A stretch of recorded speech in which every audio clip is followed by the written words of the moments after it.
Түркістан облысы, Арыс қаласы, жас натуралистер, техниктер, туристер станциясы.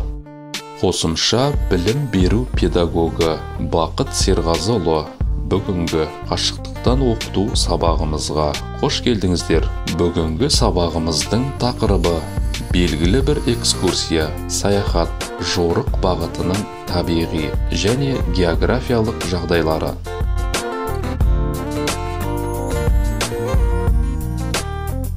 Сабағымыздың мақсаты саяхат, жорық бағытының табиғи және географиялық жағдайларымен жақын танысу. Сабағымыздың барысы туристік маршрут дегеніміз не?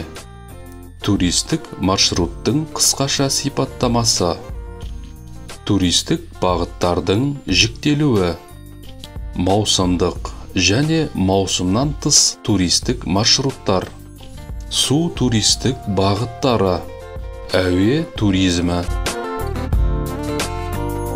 Туристік маршрут географиялық тұрғыдан анықталған, белгілі бір аймаққа және арнайы нысандарға байланған және әртүрлі дәрежеде сипатталған саяхат, қозғалыс.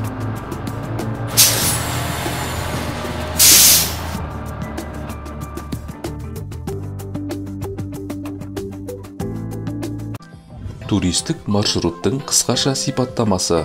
Саяхат жазбалары саяхатшының іс-әрекетінің мәні, еске алу үшін, жеке пайдалану үшін немесе осы маршрутты қайталау кезіндегі іс-қимыл нұсқаулығы ретінде сол маршрутпен жүретін немесе осы нысандарға баратын басқа туристер мен саяхатшылар үшін жасалған туристік маршруттың, саяхаттың қысқаша сипаттамалары.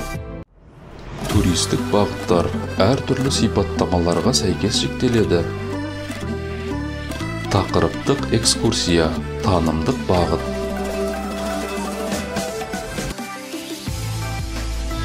Жорықта белсенді қозғалу тәсілдері бар маршруттар.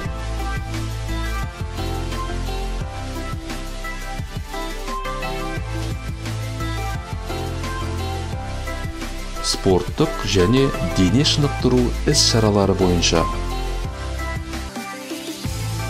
Аралас барлық аталған бағыттардың элементтерін біріктіретін маршруттар. Маусымдық және маусымнан тыс туристік маршруттар.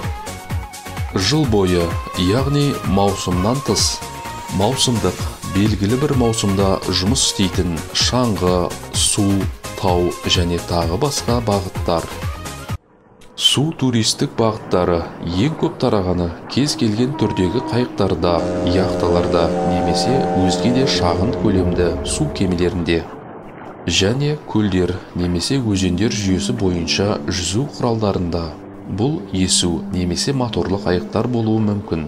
Кейбір туристер өзен немесе теңіз саяхатын ыңғайлы лайнерде өткізгенді жөн көреді. Әуе тасымалы. Ең үлкен үлесті алыс қашықтыққа, соның ішінде мұхиттар арқылы континент аралық әуе тасымалы алады. Жолаушылар тасымалы үшін ірі, жоғары жылдамдықты және қауіпсіз әуе лайнерлерінің құрылуымен құрлықтар арасындағы туристік ағындар күрт күшейе түсті. Туристік тасымалдар үшін рейстік маршруттарда, чартерлік желілер де пайдаланылады. Бүгінгі сабағымызды қорытындылай келе, туризм саласының табысы мұнай мен газ сатудан түсетін пайдамен үзеңгі қағыстырып келе жатыр. Дәлірек айтқанда, жаһандық жалпы ішкі өнім көлемінің 10%-дан астамы, қызмет көрсетудің 30%, әлемдік капитал айналымының 7%, туризм саласының үлесінде.